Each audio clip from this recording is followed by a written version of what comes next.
Hi, it's Jill Foster, designer for Faber-Castell Design Memory Craft, and today I have several tips and techniques to share with you, and I will be using the Faber-Castell Design Memory Craft Designing with Gelatos Kit to create an 8-page swatch book using lots of different treatments for the backgrounds. So to begin, here's just a peek at the items that are a part of your kit. So you will get a stencil, a bird stencil, a drip dropper, a mister, a ring for your pages, a floral stamp, foam stamp, and then you're going to get several of these 5x7 swatch books. So you have untreated canvas, chipboard, black velvet, an embossed floral, watercolor paper, a herringbone resist, wavy corrugated cardboard, and a regular cardboard, a paintbrush, 10 colors of gelatos,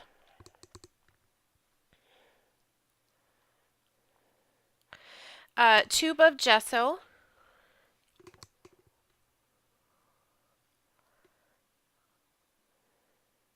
so here's a look at those gelatos, and they just twist up and you get this fantastic creamy color that's water soluble. You can do so many techniques with it. You also get this great technique book, so it's 22 pages with lots of wonderful projects, techniques, step-by-step directions for using your gelatos. So we're going to walk through each of the backgrounds that I've created. So this is the first one, which is the embossed floral. So to begin, I'm taking the lemon gelato and I'm just coloring directly onto that paper, and then I'm just carefully, by rubbing my finger on this, I'm blending that down into sort of the nooks and the crannies of that embossed design. And then when I switch colors, I do just wipe off my finger with a baby wipe. And now I'm using the tangerine gelato, and I'm coloring same thing directly onto the paper and then blending it with my fingertip. I do like to do the blending pretty quickly after I've put the color down onto the paper. I just find that it blends a little bit easier. So I do go color by color, and you can see where you get that nice gradient where you combine them. So I also added the bubble gum as well as the guava on the top. And now I'm taking a damp baby wipe and I'm just patting it down onto that surface. And because the gelatos are water soluble, they just really start to blend together and again get down into sort of the nooks and crannies of that embossed paper. Now I want to make sure that's dry before I go on to my next step. So I'm just taking my heat tool and drying that down. And now I'm going to take the coconut gelato, and when I color on top now, I'm not pressing too hard. I want to remain on the raised portions of that embossed look, and you get this really nice cloudy look, and it really just highlights those areas where that is raised. And you can see that here when I just get a little bit closer up. I'm just coloring on there and not pressing too hard so that it doesn't go down into the valleys. It's just staying up on the top of that embossed paper. And I'm just lightly just rubbing that with my hand just to blend it in a little bit. And here's another look now at that final effect. And on all of these pages, all I've added is just a little bit of stamping and die cuts. You could print off your favorite quotes on the computer, cut out shapes, and they were all colored with gelatos as well. So this is the herringbone resist. So this already has a resist pattern on it. And I'm coloring now with the cotton candy gelato. And I'm just picking 3 areas. And now I'm going to use the green tea gelato and fill in the rest of that area. Because I'm going to blend this with some moisture, I can do all my coloring before I go on to the blending. So to blend this, I'm just going to take a baby wipe and I'm just kind of wipe that right on there, and they instantly blend. And you can see though where on that resist paper the herringbone pattern will show up and the color will go down into the portions that don't have the resist. So I did decide once I did that I wanted to go back and darken it up even more. And I love where the cotton candy and the green tea gelatos mix. You get that beautiful turquoise color. So I just went back over and I'm going back again then with that baby wipe to blend. Adding a little bit here and there. And now I'm just going to take another fresh baby wipe and just gently pat to remove any of the excess gelato from the resist area. And I'm just going to dry that off. And to finish this off, I just added some gesso to some areas. I just swiped it on with my hand just to give it a distressed look.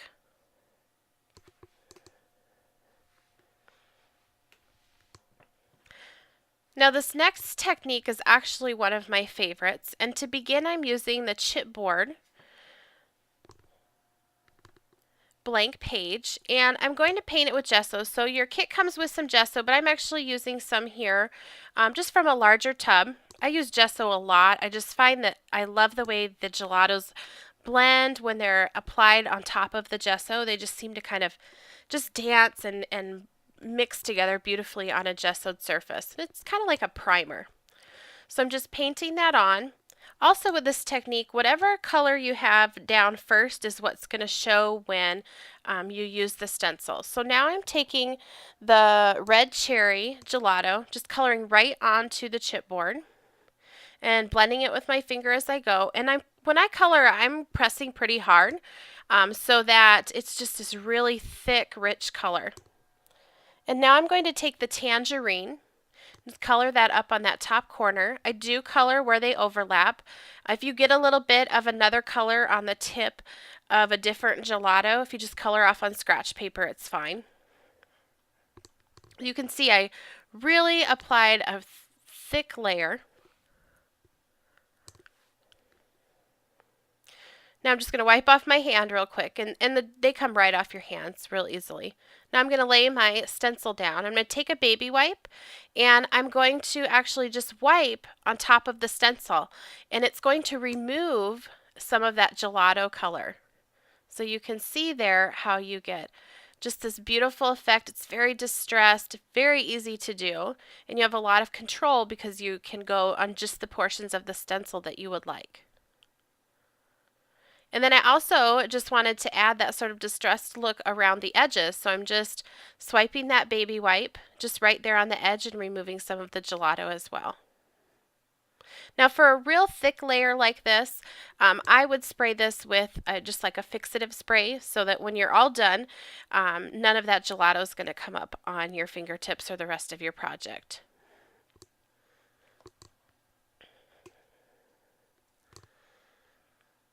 So now on this next one, I'm working on the corrugated cardboard. And we're going to start by creating a little scene on here. So I'm just going to take some gesso, and this time I'm just painting it sort of randomly onto the center. So not all the way around the edges, because I wanted to show you that the gelato color really goes on the cardboard, the chipboard, quite opaque, even though it has that brown undertone. So I've dried that off. And now I'm going to take the cotton candy gelato, and you can see where I color that on the cardboard, even where it hasn't been gessoed, you get that beautiful blue color. And I'm just going around the edges and then sort of blending it down into the area that's been gessoed.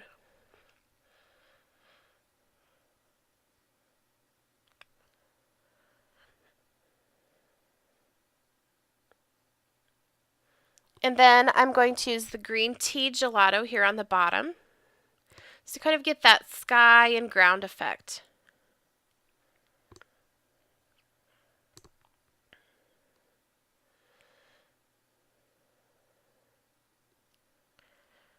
And now for the next step on here, I wanted to show you also how you can stamp with your gelatos. So the kit does come with a stamp. I wanted to use a butterfly here, but you can do the same thing on the stamp that comes with the kit. So I'm just coloring right onto the stamp with the gelato. I used the red cherry and now the tangerine. And then using the mister that comes with the kit, I've just filled that with water, and I'm going to lightly mist the stamp to activate those pigments and stamp right down. You can sort of see the texture of the cardboard showing through the stamp, and it just gets this great watercolor look. Now this is the wavy corrugate. And again, I'm going to gesso this. You don't have to do this, but I love the way, especially for this technique, we're going to be spraying the gelatos with water, and they just move very nicely on a gessoed surface. So I'm just painting that on. Now the gesso that comes with the kit is pretty thick, so you can always water that down and then paint it on, just to make it stretch a little bit longer. So once that's dry, I'm going to take my gelato and color right on top, and I'm not worried about getting it down into all of the valleys of that wavy pattern on the background. That was the bubblegum gelato, and now I'm using the metallic melon, which is this beautiful sheen. It's kind of hard to see in the video, but it's gorgeous in real life. And now I'm using the guava color down here at the bottom. And then just adding a touch of that bright